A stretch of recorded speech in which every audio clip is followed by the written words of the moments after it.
Hello दोस्तों, नमस्कार। मैं अपने YouTube चैनल पर आप सभी का हार्दिक स्वागत करता हूं। हम लोग सिटीजनशिप नागरिकता चैप्टर देख रहे थे और इससे संबंधित एक लेक्चर को हम लोग देख चुके हैं, जिसमें जो इससे संबंधित आर्टिकल अनुच्छेद थे 5 से लेकर 11 तक, उस पर हम लोगों ने डिस्कस कर लिया है। और मैंने बताया था कि इससे संबंधित जो भी आर्टिकल हैं, जैसे खासकर 5, 6, 7, 8, तो इसमें जब संविधान लागू हुआ था उस समय लोगों को कैसे नागरिकता मिली, तो यह बताया गया अनुच्छेद में 5, 6, 7, 8 खासकर। और इसमें जो आर्टिकल 11 था, इसमें संसद को नागरिकता संबंधित कानून बनाने का अधिकार दिया गया। तो इसके बाद 1955 ईस्वी में एक अधिनियम आता है, नागरिकता अधिनियम। तो यहां से हम लोग क्लास को कंटिन्यू करेंगे नागरिकता अधिनियम से। अब यहां से हम लोग देखेंगे कि कैसे भारत की नागरिकता को अर्जित किया जा सकता है और कैसे नागरिकता समाप्त हो सकती है। तो देखिए, 1955 ईस्वी में अधिनियम आता है, नागरिकता अधिनियम। लेकिन इसमें जो भी त्रुटियां रह जाती हैं उसको दूर करने के लिए समय समय पर इस अधिनियम में संशोधन किया गया है। जैसे 1986 में, 1992 में, 2003, 2005 और 2015 में भी कुछ संशोधन किए गए हैं। तो इस अधिनियम के द्वारा सबसे पहले यह बताया जाता है कि नागरिकता को अर्जन कैसे कर सकते हैं, भारत की नागरिकता को कैसे हम प्राप्त कर सकते हैं। तो इस 5 प्रकार से बताया गया है कैसे प्राप्त कर सकते हैं। तो इसके 5 प्रकार बताए गए कि 5 प्रकार से हम भारत की नागरिकता को प्राप्त कर सकते हैं।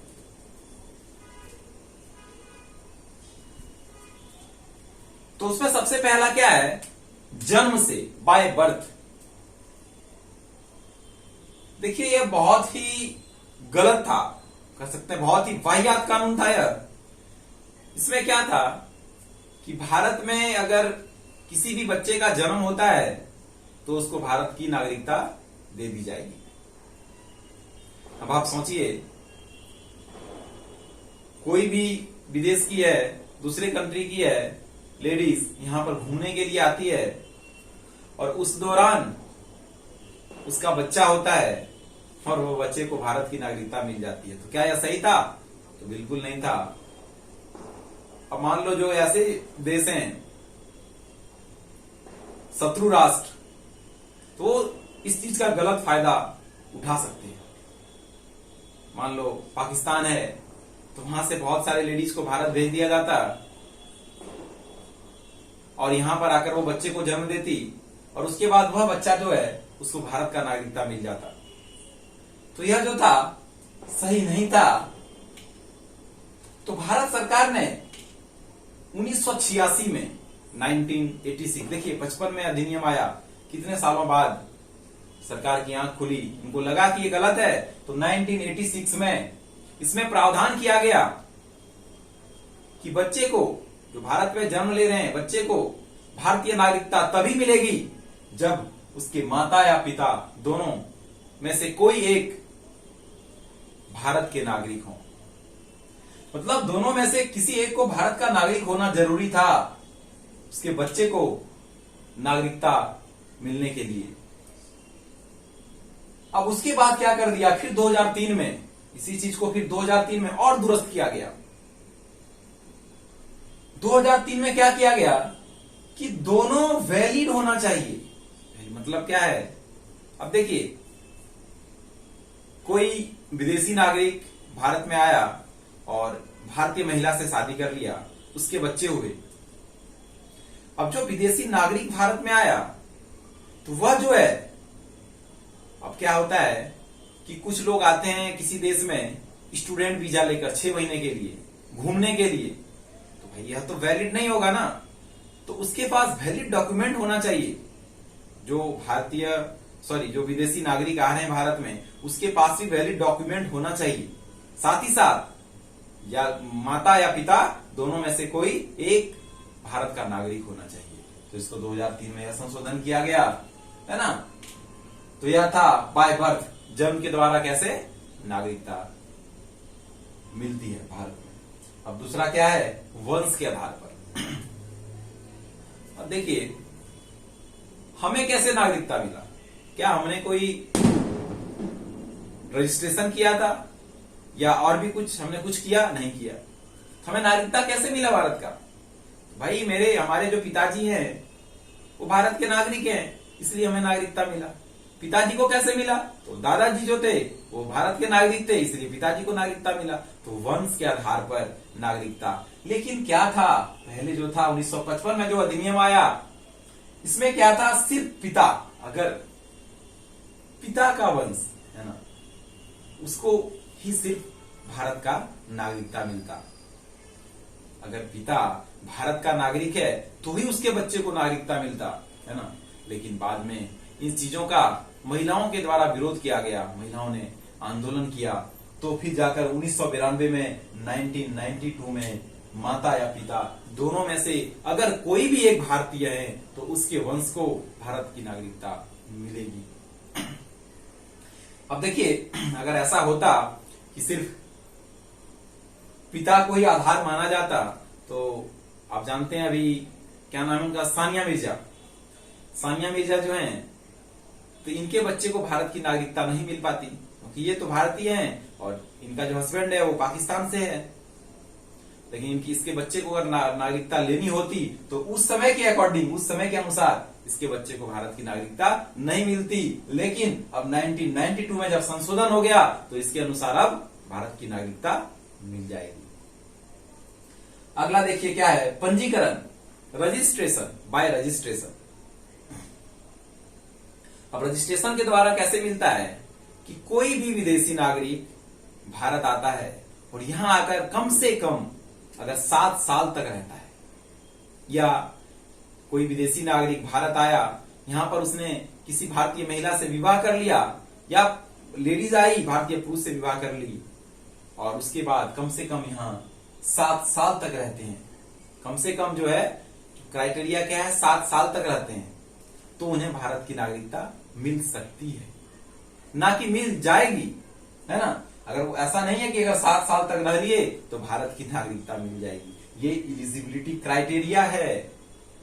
लेकिन भारत की नागरिकता देनी है या नहीं देनी है, यह तो भारत सरकार डिसाइड करेगी 7 साल रहने के बाद भी, है ना। मान लो हम कोई फॉर्म भरते हैं ना, तो उसमें क्या इलिजिबिलिटी क्राइटेरिया होता है, ग्रेजुएशन, है ना, ग्रेजुएशन। तो क्या ऐसा होता है कि जितने भी लोग ग्रेजुएशन किए हुए सबको जॉब हो जाती है? नहीं, है ना। तो वो इलिजिबिलिटी क्राइटेरिया है, तो सिलेक्शन उसी का होगा जिसको भारत सरकार के द्वारा चुना जाएगा। तो इसमें भी वही है, पंजीकरण में कम से कम 7 साल तक तो यहाँ पे निवास होना चाहिए, लेकिन सिलेक्शन उसी का होगा, नागरिकता उसी को मिलेगी जिसे भारत सरकार के द्वारा दिया जाएगा। तो ये तीसरा पंजीकरण। अगला है देसीकरण, इसको नेचुरलाइजेशन भी बोलते हैं, है ना, देसीकरण। देसीकरण में क्या है, जो 8वीं अनुसूची में भारत के संविधान के 8वीं अनुसूची में जितने भी भाषाएं 22 जो लैंग्वेज हैं, उसमें से किसी एक लैंग्वेज, कोई एक लैंग्वेज आनी चाहिए, कोई भी एक लैंग्वेज आना चाहिए, और कम से कम भारत में 10 साल रहना चाहिए, कम से कम 10 साल। और तीसरा क्या है, कला, विज्ञान इत्यादि क्षेत्रों में वह निपुण होना चाहिए, तो भारत सरकार उसे भारत की नागरिकता देगी। देखिए इसका एक एग्जाम्पल, अदनान सामी जानते होंगे, जो गायक हैं, तो इन्हें तो हिंदी आती है, तो भारतीय भाषा इनको आती है हिंदी, ये 10 साल भारत में रह भी चुके और ये कला के क्षेत्र में निपुण है, तो इन्हें भारत की नागरिकता दे दी गई है ना, अदनान सामी को। अब अगला क्या है, अर्जित भूमि। मैंने बताया था जैसे जो भारत के क्षेत्र में पहले सिक्किम नहीं था, जो सिक्किम था यह अलग स्वतंत्र था, तो इसे 36th कॉन्स्टिट्यूशनल अमेंडमेंट 1975 के द्वारा सिक्किम को भारत में मिलाया गया। भारत में इसे पूर्ण राज्य का दर्जा दिया गया 1975 में। तो जैसे ही भारत में इसको अर्जित किया, अर्जित करने के बाद इसके समस्त जितने भी नागरिक थे, सभी नागरिक को भारत का नागरिक मिल गया, भारत की नागरिकता मिल गई, है ना। तो अर्जित भूमि के आधार पर भी भारत की नागरिकता दी जाती है। तो ये टोटल 5 प्रकार थे, ये 5 प्रकार जिससे हम भारत की नागरिकता को अर्जित कर सकते हैं। अब देखिए, अर्जित तो हमने कर लिया, लेकिन समाप्त कैसे कर सकते हैं? भारत की नागरिकता समाप्त कैसे हो सकती है? तो सबसे पहला, इसमें 3 प्रकार से भारत की नागरिकता जो है 3 प्रकार से समाप्त हो सकती है। सबसे पहला, स्वैच्छिक त्याग। लोग स्वेच्छा से त्याग कर दे, है ना, किसी दूसरे देश की नागरिकता लेना है उसको और इस देश की नागरिकता को त्याग कर दे, है ना। पहला ये है। दूसरा क्या है? बर्खास्तगी। भारत सरकार के द्वारा उन्हें बर्खास्त कर दिया जाएगा। कैसे? अगर कोई व्यक्ति किसी दूसरे देश की नागरिकता ले लेता है तो उसे भारत की नागरिकता से बर्खास्त कर दिया जाएगा। मैंने आपको बताया था आर्टिकल 9 अनुच्छेद 9, है ना, जिसमें मैंने बताया था कि दूसरे देश की नागरिकता लेने पर भारत की नागरिकता समाप्त हो जाती है ना। तो उसी के आधार पर उसे बर्खास्त कर दिया जाएगा। अगला है वंचित, है ना। वंचित के माध्यम से समाप्त किया। वंचित कैसे? तो वंचित के माध्यम से कैसे? अगर नागरिकता फर्जी के माध्यम से लिया गया हो, जैसे क्राइटेरिया है पंजीकरण 7 साल, तो 7 साल ना रह के 1 साल लिया, उसने बताया 7 साल, और उसने नागरिकता ले ली हो, यानी नागरिकता फर्जी माध्यम से हो। अगला क्या? संविधान, हमारा जो संविधान है उसका अनादर किया हो, है ना। और अगला क्या है? मान लो किसी देश से युद्ध चल रहा हो, जैसे मान लो चाइना से युद्ध चल रहा हो और हम यहाँ पे चाइना जिंदाबाद का नारा लगाएं, तो इसके आधार पर भी उसको हम वंचित कर सकते हैं, उसकी नागरिकता समाप्त कर सकती है भारत सरकार, है ना। और अगला क्या है? 7 साल। अगर कोई व्यक्ति भारत से बाहर 7 साल 7 इयर्स रह लेता है तो उसे भी भारत की नागरिकता से वंचित किया जा सकता है। तो दोस्तों, ये टोटल 5 प्रकार थे जिससे हम भारत की नागरिकता को अर्जित कर सकते हैं, और ये जो 3 प्रकार थे जिससे हम भारत की नागरिकता को, यानी कि हम नहीं, भारत सरकार, भारत की संसद, है ना, वो नागरिकता को समाप्त कर सकते हैं। तो ये थे टोटल। अब इसके बाद क्या है?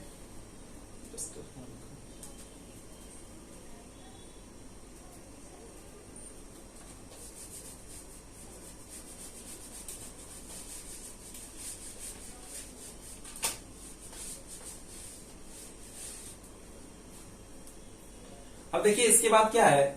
2 चीज है, मैं बताता हूं उसको। एक एनआरआई,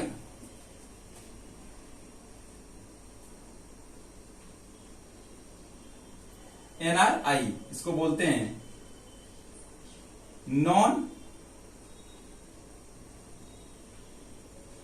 रेसिडेंट इंडियन, या नॉन रेसिडेंट ऑफ इंडिया, है ना। एनआरआई, इसका फुल फॉर्म क्या होता है? Non resident Indian.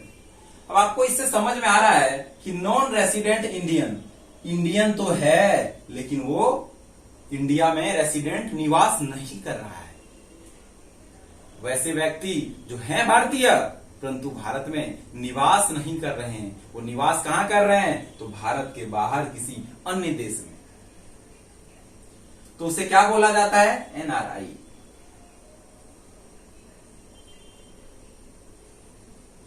अब एनआरआई भारत के बाहर, अब क्या है? मान लो हम कोई भी व्यक्ति अगर बाहर, जैसे हम स्विट्जरलैंड घूमने के लिए जा रहे हैं 1 महीने के लिए, 2 महीने के लिए, तो क्या हम एनआरआई हो गए? जी नहीं।